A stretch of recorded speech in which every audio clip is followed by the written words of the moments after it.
G'day everyone. Joel Curtis, Principal Psychologist and Sports Psychologist from Endeavour Wellness. Hope everyone is doing really awesome today. Wanted to chat briefly about mindset and how to help your athletes or how to help your performers get the best from themselves. Now, there's basically two ways that you can increase or improve athletes' performances. You can either come at it from an internal motivation perspective, or you can come at it from an external motivation perspective. So an internal motivation perspective would be encouraging them to think about themselves, how they want to play, what they want to do, what's important to them.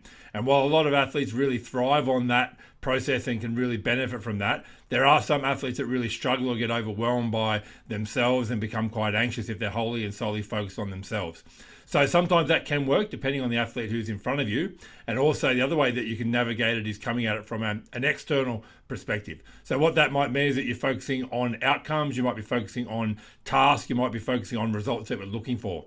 Some athletes will really feel more comfortable in that space when they're taking themselves out of the frame and they're just focusing on what they can do or what they need to do for their teammates and how they can help maybe control an outcome or predict an outcome.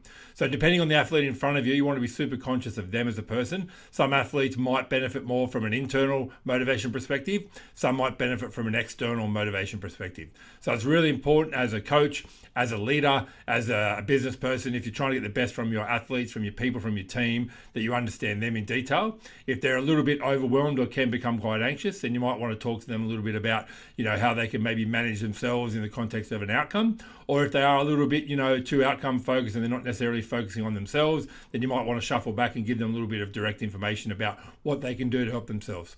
So if you have been struggling or you need some more information about how to get the best from your athletes or your team or your people, please feel free to reach out for help. This has been Joel Curtis, Principal Psychologist and Sports Psychologist from Endeavour Wellness.